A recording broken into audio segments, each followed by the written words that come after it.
Assalamualaikum warahmatullahi wabarakatuh. Para pendengar dan peminat kuliah-kuliah yang saya berikan di dalam kaset ini, saya mengucapkan selamat mendengarkan dan selamat memperhatikan. Hari ini yang akan saya bicarakan di dalam kaset kita ini ialah soal puasa yang kita hadapi sekali di dalam setahun, yaitu pada bulan Ramadan, bulan yang ke-9 menurut hitungan tahun Hijrah. Tuhan bersabda di dalam Al-Quran, A'udzu billahi minasyaitonir rajim. Kutiba 'alaikumus shiyamu kama kutiba alladzina min qablikum la'allakum tattaqun.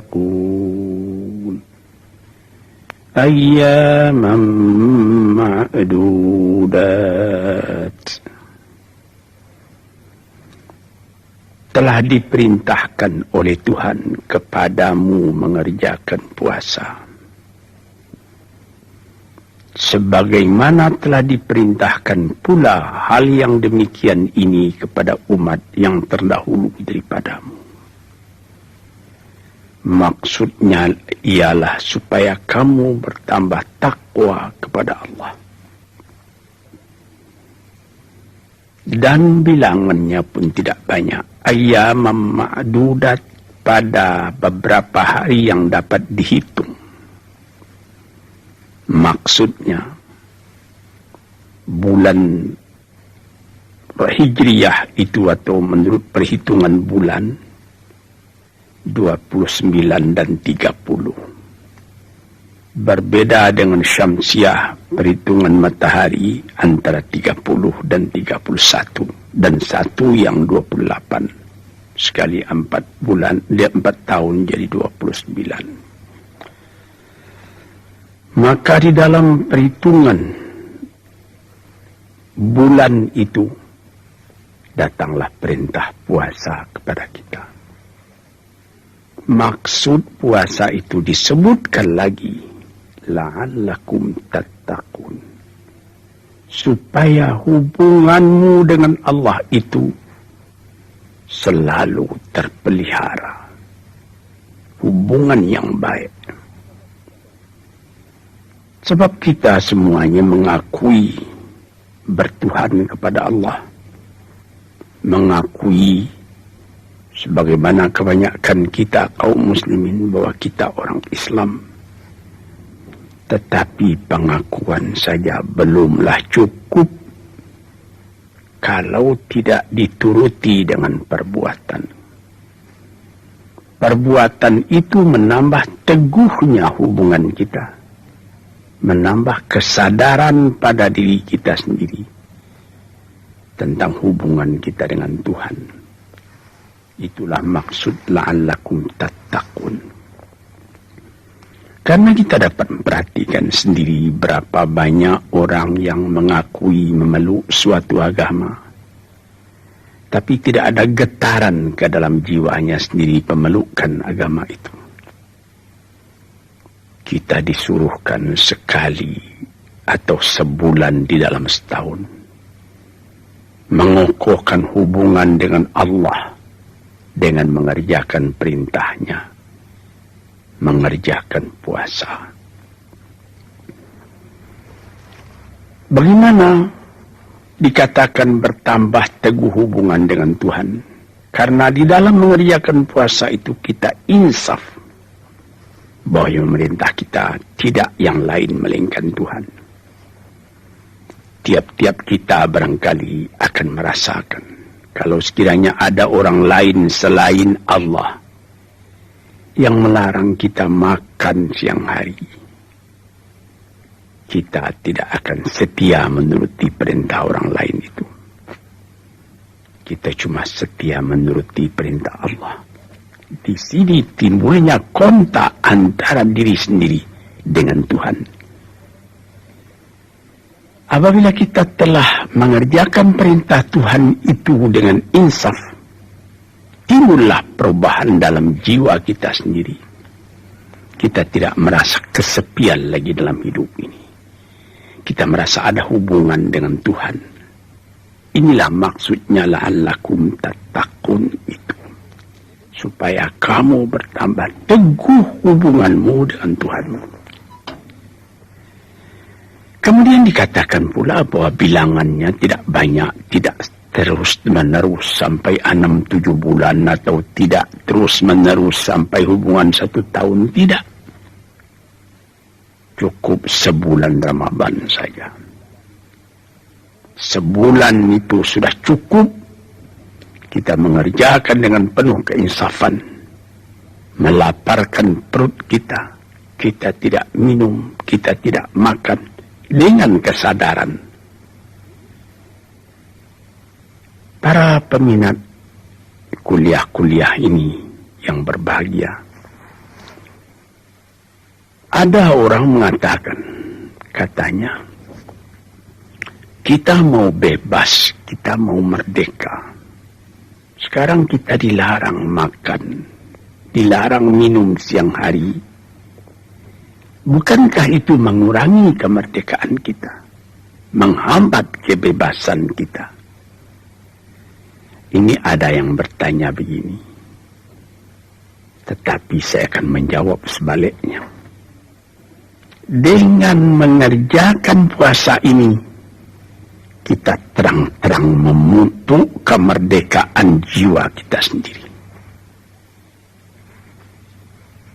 Saya sendiri, kalau tidak makan pukul 7 pagi palilat, nasi agak setengah piring, kopi susu agak semangkuk, itu saya jadi bodoh. Tetapi di dalam bulan puasa saya dapat menguasai diri. Pagi saya tidak minum, tidak makan. Sesudah saya makan sahur, kemudian disambung dengan sembahyang subuh, saya tidak makan, tidak minum lagi 1 hari lamanya. Saya dapat menahan diri. Misalnya kira-kira pukul 2, badan sedang capek, sedang payah, sedang lelah. Kembali dari mana-mana, pulang ke rumah. Dia didapati anak-anak tidak ada di rumah, dia sedang bermain-main. Ibunya pun sedang tidur. Kita masuk ke rumah, tidak ada orang lain. Di dinding terletak kulkas, di sana tersimpan minuman-minuman yang sejuk. Dibuka kelihatan minuman itu. Tapi kita dapat menguasai diri walaupun anak tak melihat, istri tak melihat.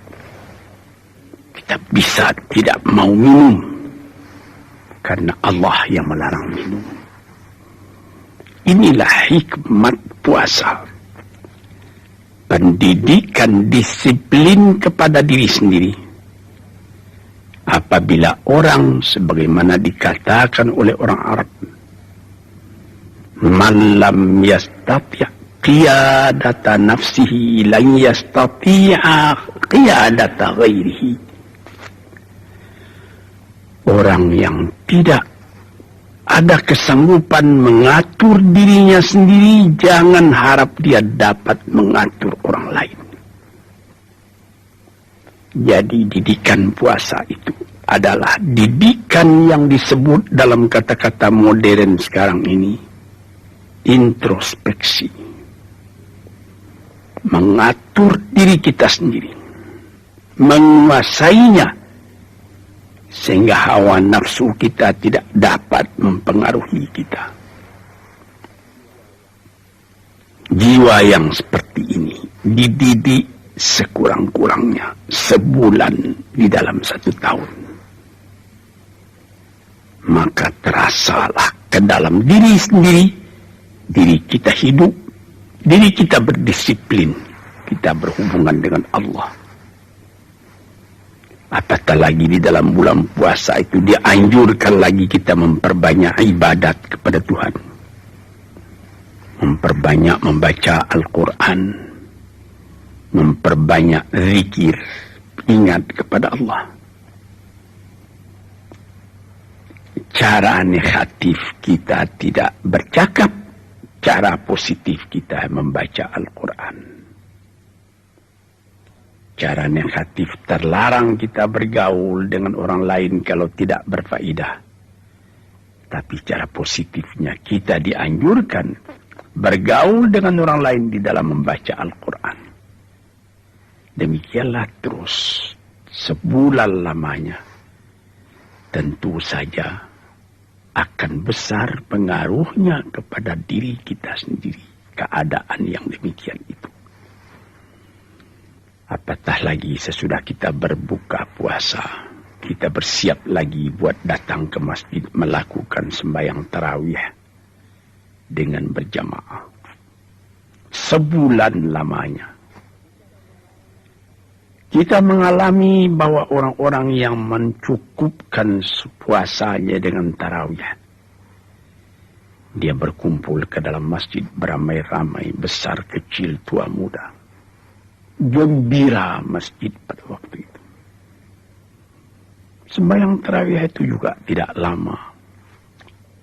Ada yang secara pendek saja sederhana. 11 rakaat ditambah dengan witir. Atau paling banyak 21 atau 23 rakaat dengan witir. Habis itu kita pulang kembali. Sebelum tidur kita membaca Al-Quran. Agak setengah juz. Sebulan lamanya. Terasa pada siang hari lapar badan. Terasa pada malam ini rapatnya hubungan silaturahim. Dengan kawan-kawan. Dengan masyarakat. Yang sekampung sehalaman dengan kita. Ditambah lagi bulan puasa tadi bertambah sehari, 2 hari, 3 hari kita mengerjakan puasa. Timbul lagi ingatan. Apa ingatan? Membagikan zakat fitrah. Apabila bulan puasa sudah habis atau hampir habis. Kita mengeluarkan zakat fitrah. Zakat diri. Besar dan kecil, tua muda. Memberikan. Entah beras kah, atau harga seharga beras 2,5 liter, 2,5 kilo, atau 3,5 liter. Dengan itu, tiap-tiap orang tidak ada yang berniat meminta. Tapi tiap-tiap orang berpikir, bagaimana saya bisa memberi? Bertambah iman orang, bertambah dia berpikir buat memberi. Bertambah lemah iman orang, dia berpikir buat meminta. Sedang di dalam perkataan dari Nabi sendiri dikatakan, Yadul ulya khairum min yadis sufla. Tangan yang di atas, yaitu yang memberi, lebih baik daripada tangan yang meminta, yang menadah di bawah. Bertali dari sini kekuatan iman dengan cinta kepada sesama makhluk dididikkan dalam bulan puasa. Menyelenggarakan perkataan dari Nabi kita sallallahu alaihi wasallam, la yu'minu ahadukum hatta yuhibba li akhihi ma yuhibbu li nafsihi. Belum berarti iman seseorang kamu sebelum dia mencintai saudaranya sebagaimana mencintai diri sendiri. Kita didiklah kepada diri tadi. Misalnya di waktu berbuka puasa.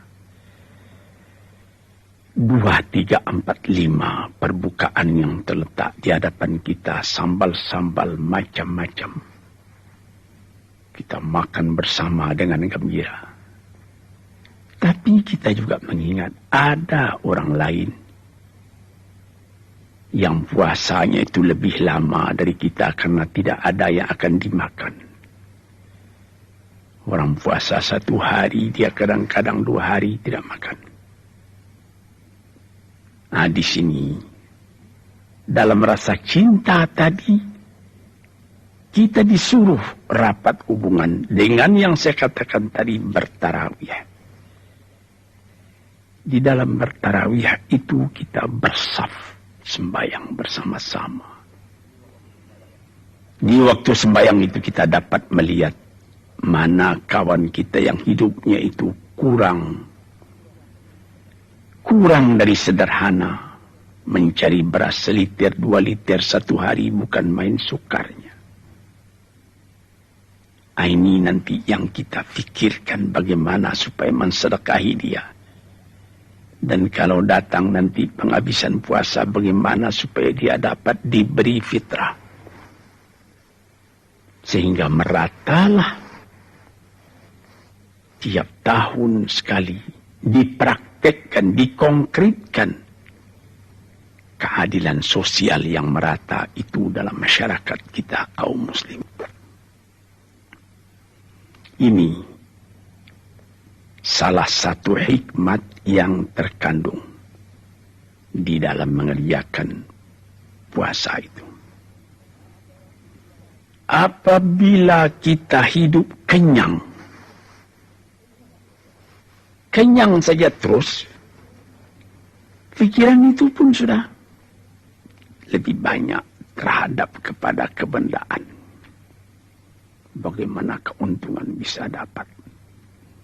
Tetapi apabila perintah puasa sudah dikerjakan erat, walaupun orang kaya berjuta-juta uangnya, berhektar-hektar tanahnya, berpuluh pintu rumah sewanya, namun dia wajib merasakan sebagaimana yang dirasai oleh orang lain, lapar karena puasa.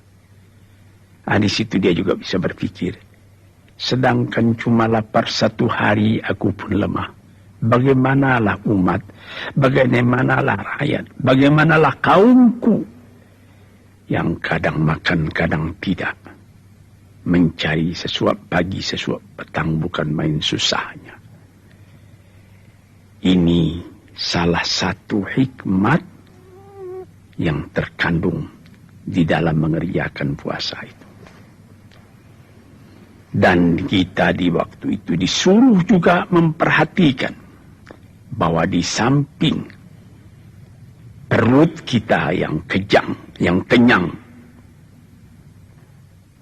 keenakan hidup, kemewahan, kita juga mesti bagaimana mengenyangkan rohani jiwa dengan mendekati Allah Subhanahu wa Ta'ala, dengan melaksanakan perintahnya, dengan menghentikan larangannya.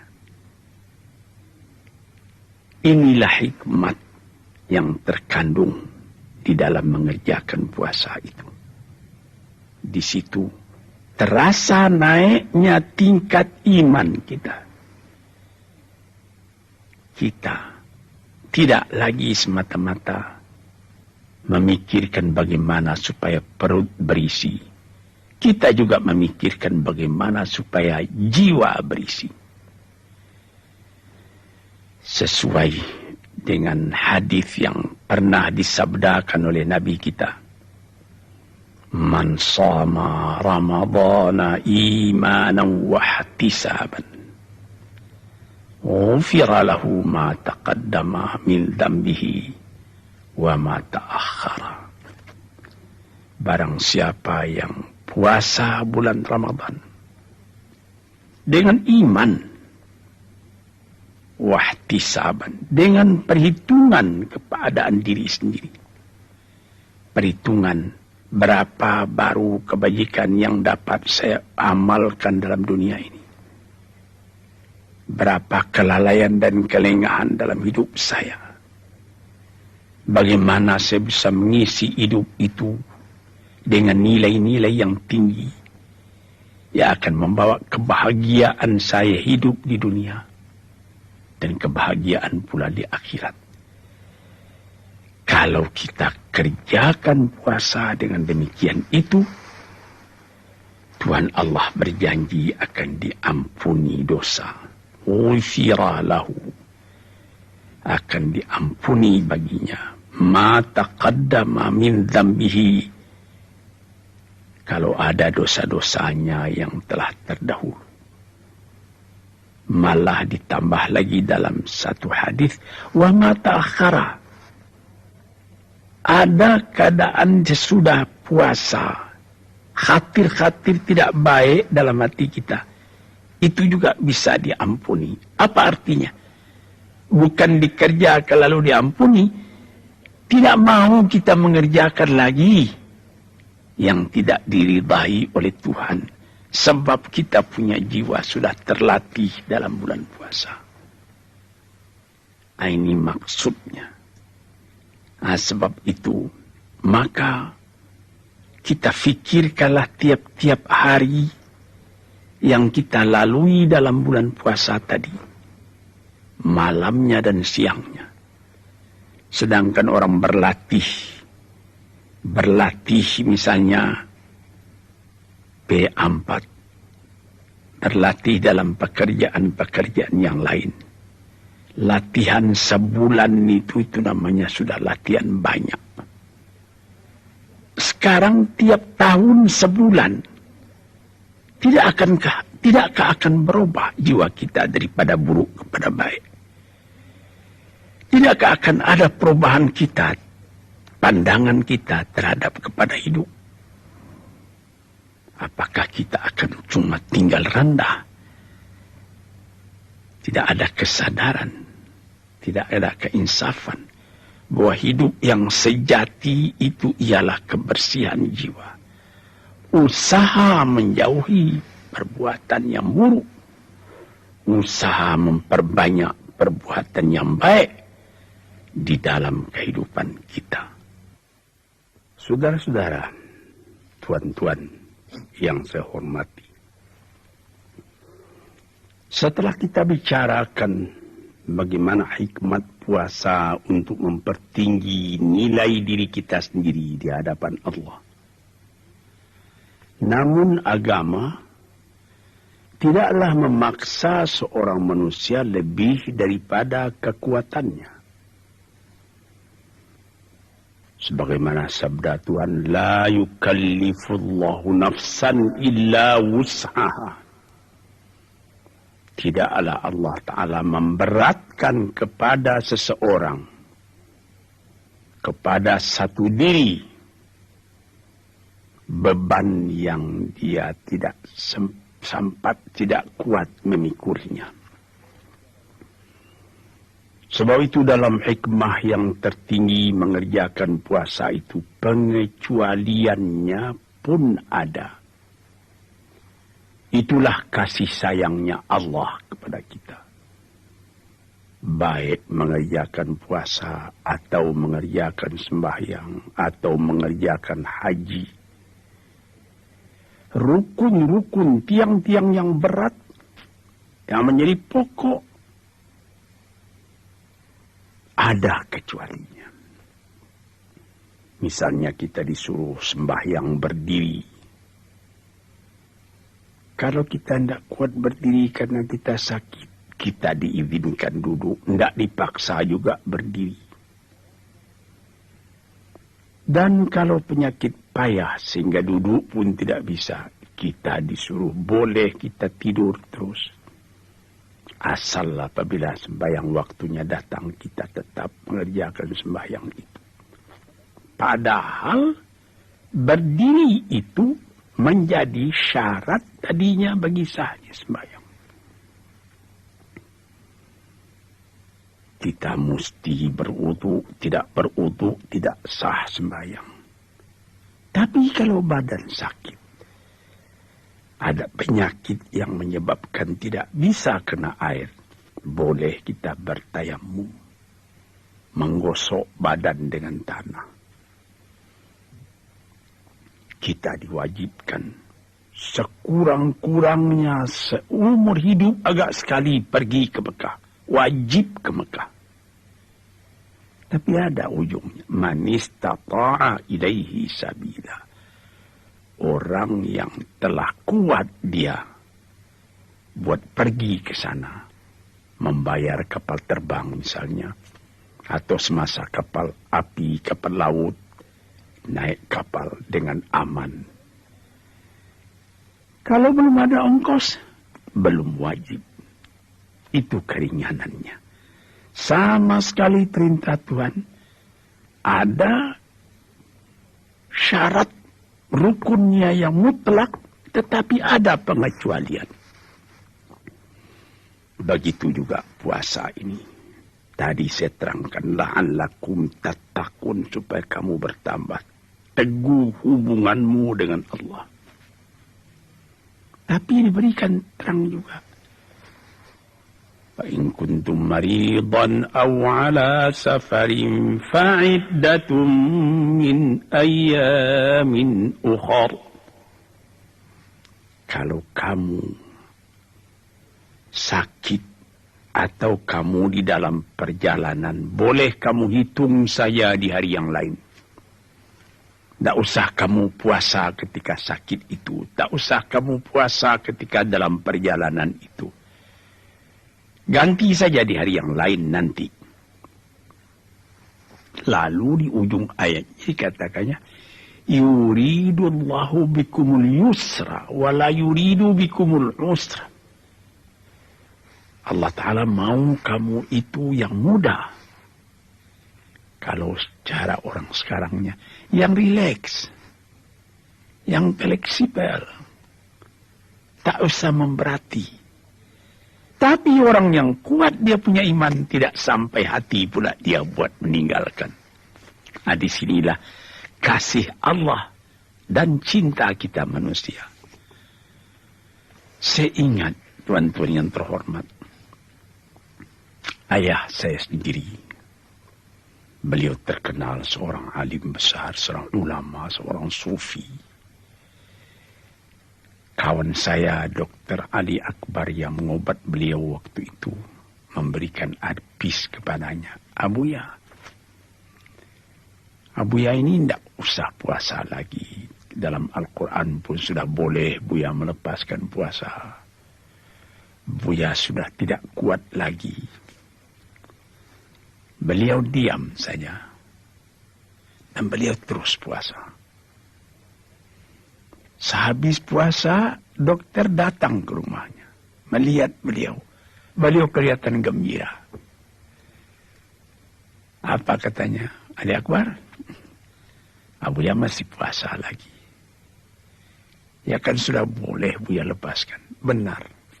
Tetapi Ali Akbar katanya, sedangkan puasa-puasa yang sunat tidak sanggup Buya mengerjakan sepenuhnya. Sekarang yang wajib itu pula akan Buya tinggalkan. Tidak sampai hati Buya katanya. Di sini kelapangan yang diberikan Allah dan kecintaan manusia mengerjakan sepenuhnya. Ini adalah ilmu tasawuf yang dalam hal ini. Keuzuran atau dispensasi yang diberikan oleh Allah di dalam ibadat itu, sebagaimana disebutkan tadi, sakit atau di dalam perjalanan. Perjalanan itu pun ada pembicaraan ahli fikih sekian banyaknya. Ada yang sekian marhalah, ada yang 2 hari perjalanan, ada yang mengerjakan mengatakan 3 kali perjalanan pos kalau dengan kuda yang kencang dan lain-lain sebagainya. Tetapi ada ulama yang mengatakan tidak ada itu hadnya. Wala yuhaddadu haddas safar. Tidak ditentukan berapa hadnya safar itu. Apabila kita sudah merasa bahwa ini sudah nama berjalan, musafir, sudah boleh dilepaskan. Ada perjalanan misalnya kalau dulu dari Jakarta pergi ke Singapura. 2 malam 1 hari kita berangkat dari Jakarta pukul 5 petang dan pada hari Senin misalnya pagi-pagi hari Arba'ah kita sampai di Singapura. Tapi sekarang dari Jakarta ke Singapura cuma 1 jam 20 menit. Alangkah dekatnya. Anda ada pembicaraan itu bagaimana dulu kapal terbang sekarang kapal api, tidak ada. Tidak ada, cuma hatnya ialah iman kita. Saudara-saudara pendengar, saya sendiri pernah di dalam bulan Oktober terjadi bulan puasa di tahun 1968 saya ke London. Kalau bulan Oktober itu sudah mulai musim dingin. Jadi kalau musim dingin pendek siangnya, panjang malamnya. Pukul 7 pagi saya sahur. Pukul 7 pagi, saudara-saudara yang terhormat, sahur. Nanti pukul 5 petang saya sudah berbuka di London. Sebab siangnya pendek, malamnya panjang. Ketika itu sedang di London itu, sahabat saya yang saya cintai almarhum Auh Kartahadimaja, saya tinggal di rumah beliau. Buat Buya saya sediakan makanan siang katanya. Buya kan tidak puasa karena musafir. Saya katakan terus terang, saya mau turut puasa. Karena pendek. Terus selama di London itu 10 hari saya punya puasa jalan. Pukul 7 pagi, setengah 8 belum terbit matahari. Coba pikir. Sedang kalau di tanah air kita pukul 4 itu sudah mesti berhenti makan. Sebab 4:10 subuh sudah datang. Nanti berbukanya liwat pukul 6. Jadi 14 jam saya puasa kalau di tanah air. Di London di musim dingin cuma 10 jam. Nah, barangkali kalau sekiranya saya di London pada musim panas, yang pukul 9 malam, menurut hitungan kita matahari masih ada, mungkin saya pada waktu itu, tapi saya belum pernah di London berpuasa pada musim panas, mungkin pada waktu itu saya tidak akan puasa, menurutkan kelapangan yang diberikan oleh agama yang saya peluk. Sebab kita pukul 4 pagi sudah mesti berhenti makan. Itu matahari sebentar lagi sudah terbit, fajar sudah menyingsing. Nanti pukul 9 sampai setengah 10 hari masih terang. Berapa lama kita puasa? Sedang kita musafir, diberi kelapangan oleh Tuhan. Beginilah tuan-tuan yang terhormat, kelapangan-kelapangan itu kita sesuaikan pula dengan pengetahuan kita tentang keadaan musim panas, musim dingin di dunia ini. Hadirin yang terhormat, para pencinta, pendengar kaset yang saya muliakan. Yang lain-lain pun diberi kelapangan. Perempuan yang sedang hamil, berat hamilnya, kalau sekiranya dia tidak makan, akan lemah anak yang dalam kandungannya. Boleh dia ganti saja dengan fidyah. Menurut keterangan Ibnu Abbas, fidyah saja. Ada juga yang mengatakan fidyah Kalau sekiranya dia merasa akan melemahkan kepada dirinya, hendaklah dia qada. Tapi kalau dia memikirkan anak yang dalam perut, hendaklah dia fidyah dan lain-lain sebagainya. Tapi yang umum mengatakan fidyah. Demikian juga orang tua. Orang tua yang umurnya sudah hampir 80 tahun. Sedangkan di umur 70 tahun sudah dinamai asirullah. Artinya dia masih ditahan oleh Tuhan di dunia ini.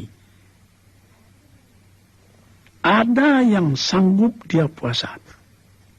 Tapi kalau terlepas, tidak dapat dia mengqada lagi, payah. Orang tua begitu pun sudah dibolehkan. Ganti saja yang ketinggalan itu. Begitu berat puasa, tapi boleh diganti. Dengan mood. Dengan sekedar sekali pertanakan beras. Sudah boleh diganti. Di sini kita melihat. Di dalam peraturan yang keras. Allah Ta'ala ada mempunyai dispensasi. Kepengecualian. Inilah yang disebut. Yang bisa ditafsirkan dalam ayat sendiri. Innallaha azizun hakim. Allah itu adalah sangat streng, disipliner, perkasa sebagai aturan militer. Hakim, tapi dia juga bijaksana. Jadi kalau kita tafsirkan secara populer sekarang, Allah itu memerintah secara sipil, secara militer. Keras peraturan, tapi dispensasi ada. Allah keras peraturan aziz. Dan Allah pun mempunyai kebijaksanaan hakim. Saudara-saudara kaum muslimin yang terhormat. Demikianlah dengan pengecualian-pengecualian itu. Orang sakit, orang musafir, orang tua atau penyakit berlarut-larut entah bila akan sembuh. Sebagai orang penyakit TBC, sebagai penyakit MAH, bukan penyakit singgah itu kadang-kadang bertambah lama, bertambah larut. Tidak bisa diqada. Kapan akan diqada? Penyakit bertambah lama, tambah larut. Itu juga boleh membayar fidyahnya. Di sini kita mengatakan melihat bagaimana Allah Ta'ala memberi alasan. Yuridullahu bikumul yusra wa la yuridu bikumul musra. Maksud Tuhan Allah dengan kamu itu ialah yang mudah, bukan yang sukar. Kadang-kadang manusia pun memakai kebijaksanaan seperti ini. Apa misalnya? Ya, misalnya ini juga misal secara ringan, ada seorang diputuskan oleh hakim, dia mesti dihukum mati. Tetapi sebelum hukuman itu dilancarkan, lebih dulu diperiksa oleh dokter. Apakah badan orang ini sehat? Jangan sampai dia menjalani hukuman itu dalam sakit. Ini kebijaksanaan ilham daripada Allah kepada manusia. Di dalam manusia menjalankan perintah Allah itu. Adapun uzur itu bergantung juga kepada iman kita sendiri. In kuntum maridan, kalau kamu sakit, orang lain boleh menaksir, dokter boleh menaksir, penyakit ini berat. Tapi orang yang bersangkutan merasa tidak berat. Sebagaimana cerita tentang ayah saya tadi. Dokter mengatakan lebih baik Abuya tidak puasa lagi. Tapi beliau terus juga puasa.